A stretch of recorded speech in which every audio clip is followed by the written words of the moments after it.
다음 이슈 뭡니까? 네. 동태탕이 너무 시원해가지고 땀이 나가지고 자켓을 벗을 수밖에 없습니다. 에어컨 켰어요 지금. 아유 더워가지고. 여러분 찐입니다. 이제 나라 살림 얘기를 좀 해볼게요. 네네. 국정감사에서 나온 자료도 있고 해서 말씀드릴 수밖에 없는데. 공자기금 마통 이게 무슨 말이에요 이게? 저희가 이런 얘기 많이 드렸잖아요. 네네. 작년에 나라 살림이 특히 이제 세수 결손이 56조가 났다. 56조. 그러니까 올해도 세금이 덜 거친 게 그렇죠. 56조다. 올해도 30조 이상 난다. 그러면 뭐 이게 뭐 그냥 흘려들을 문제가 아니고요. 진짜 네. 진짜로 천문학적인 얘기고 있어서는 안 되는 정도의 충격적인 글쎄 말이에요. 재정 상황이다. 이렇게 좀 여러 번 말씀드렸는데요. 그럼 그걸 어떻게 해결을 해야 되느냐라고 하면 일단은요. 국민 여러분들께 소상히 말씀을 드려야죠. 그러면서 그 원인으로 진단을 제대로 해야 되는데 원인 진단은 뭡니까? 부자 감세예요. 그렇지. 부자들 세금 깎아줘서 이렇게 된 겁니다. 왜 도대체? 지들 왜 그래 세금은 도대체? 지들 세금 자기 세금이니까요. 아 그렇지. 우리 최은순 장모님 포함해서. 예. 그리고 부자 감세, 대기업 감세. 아무튼 그것 때문이고 뭐 일부 경기가 안 좋아서 그렇다는 건데 그것도 사실 정부 책임이니까요. 어쨌거나 이 정부가 경제를 그렇게 만든 일에 대해서 국민 여러분께 소상히 보고를 하고 그러면 감세를 중단을 해야죠. 그리고 부족한 부분에 대해서 소상히 말씀드리고 예를 들면은 정확하게 야당과 동의를 해서 세출 감액을 의결하든지 부족한 부분에 대해서 국채를 발행하든지 추경을 하든지 해야 될 거 아닙니까? 네네. 근데 여러분 2년간 들어보신 적이 아마 없으실 거예요. 윤석열 나오면 뭐라 그럽니까? 우리는 빚을 안 집니다. 후대에 빚을 남기지 않겠습니다. 내가 만든 빚이 아니고요. 다 문재인 정부 때 만들어낸 빚 때문에 내가 힘든 겁니다, 여러분. 뭐 이러면서 건전재정을 하겠다 그렇게 강조했죠. 맞습니다. 되도 않는 소리 했지 않습니까? 네. 그러면 여러분 한번 생각해 보시죠. 들어올 세금이 안 들어왔어요. 돈이 없어요. 근데 우리는 빚을 안 낸대. 돈이 안 들어왔는데 빚을 안 내고 어떻게 살아갈 수가 있습니까? 못 살죠. 못 살죠. 땅을 파서 기름이 나오면 좋겠지만. 그러니까요. 아니, 너무 간단한 겁니다. 여러분 경제 너무 어렵게 생각하지 마시고요. 그래서 기름 나온다고 했나? 아니 월급이 100만 원이고 그러면 나갈 돈을 100만 원에 맞춰서 다 계획을 세워놨는데 네. 월급이 70만 원이 됐어요. 네. 그럼 나갈 돈을 70으로 줄여야 되는데 네. 그게 안 줄였으면 그냥 빚을 30을 얻어와서 100을 맞춰놓고 써야 되는데 네. 그게 아니면 어떻게 살아가냐고요. 라고 하니까 이 정부가 그동안 무슨 짓을 했는지가 이제 슬슬 드러나는데 네네. 여러분 이런 겁니다. 예산은 국회의 동의를 받아서 승인을 받아서 성립이 되잖아요. 네. 1년에 한 번씩도 하고 중간에 네. 추경으로 해야 돼요. 네. 그러니까 좀 복잡해요. 바꾸기도 좀 어렵고. 그런데 매번 국회 동의 받을 필요 없는 정도의 반복적이면서 일상적이고 딱 특별하게 그 일을 한정할 수 있는 거면 그거는 좀 예산에서 따로 빼자. 네. 이렇게 만든 게 기금이라는 거예요. 아, 그렇지. 기금. 예. 예를 들면 이런 거예요. 영화 발전 기금이라는 게 있습니다, 여러분. 영화표 보시면 여러분이 한 300원에서 500원 떼어요, 그거를. 네네네. 영화 발전 기금이라는 데다 그 돈이 계속 적립이 돼요. 네. 그럼 그거는 독립영화라든지 네. 영화인들의 발전을 위해서 그 돈을 쓰는 거예요. 이른바 돈이 안 드는 사업. 그러나 꼭 해야 할 그렇습니다. 사업 이런 데다. 영상 어떤 중요한 영화 같은 거, 독립영화 같은 것도 하죠. 우리 봉준호 감독 같은 분들도 그런 거 돈 받아서 예를 들면 데뷔작도 만들고 그렇지. 그런 거 하는 거예요. 예. 근데 그거를 매번 정부가 기금을 만들지 않으면 영화 한 편 가지고 맨날 국회 동의 받아야 돼요? 그럴 수가 없잖아요. 네. 그래서 반복적인 사업, 국회 동의까지 갈 필요 없는 거는 기금에다가 돈을 한 번에 넣을 때만 국회 동의를 받고 그 다음부터는 딱 그 목적, 영화 발전 일만 해 이렇게 하면 되잖아요. 네. 그렇게 해서 만들면 편하잖아요. 그렇게 해서 만들어진 기금이 영화 발전 기금 같은 그런 기금이 우리나라에 총 70개 정도가 있습니다. 네. 70개에 들어있는 기금에 돈이 얼마 들어있냐면 우리나라 예산보다도 많이 들어있어요. 아, 그러면 600조가 넘습니까? 600조가 넘게 들어있습니다. 그러니까 엄청 큰 거죠, 사실은요. 네. 자, 그러니까 이제 다시 돌아가 보면 영화 기금도 있고 또 남북 활동에 쓰는 돈, 남북 협력 기금 이렇게 뒤에 기금자 붙어 있는 거 엄청 많아요. 예. 그다음에 주택 기금 이런 거 있잖아요, 여러분. 무주택자들 도움 주는데 쓰는 거.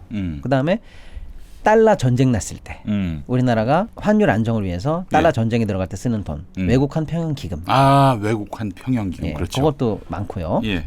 그런 식으로 해서 기금이 많은데 어떤 기금은 그해 사업이 많으면 좀 돈이 딸릴 수가 있고요. 네. 어떤 기금은 올해 사업이 좀 원활치 않았어. 그러면 생각보다 돈이 조금 남아 있을 수 있죠. 네.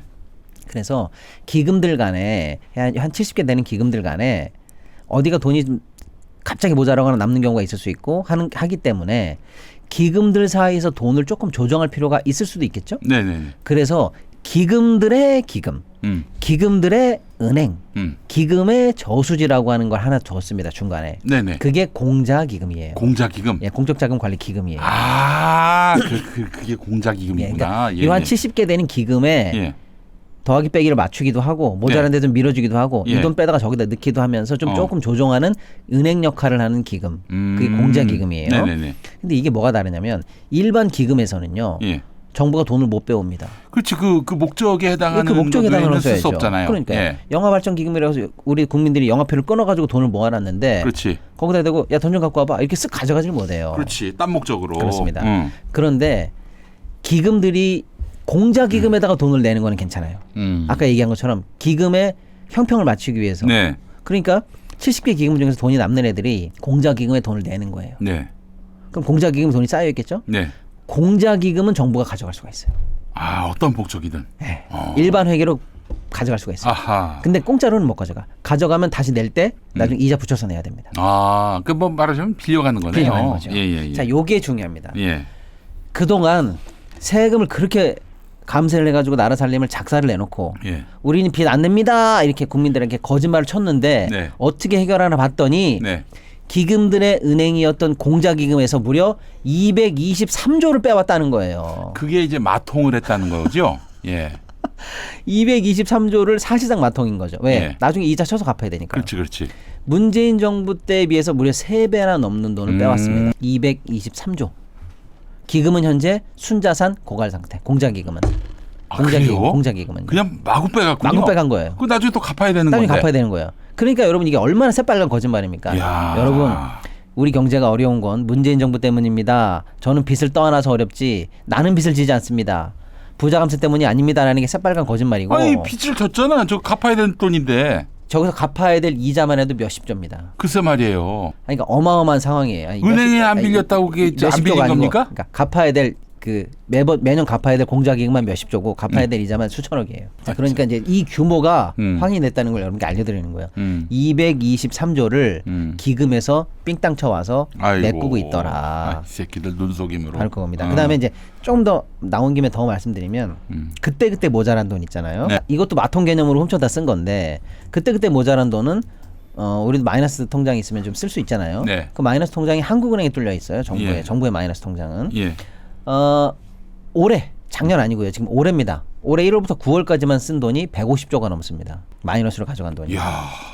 150조가 넘고요. 작년이 이 통계를 낸 이래 역사상 최악의 마이너스 통장을 정부가 썼는데 네네. 올해는 9월까지 이미 작년에 쓴 것보다 몇십 조를 더 썼어요.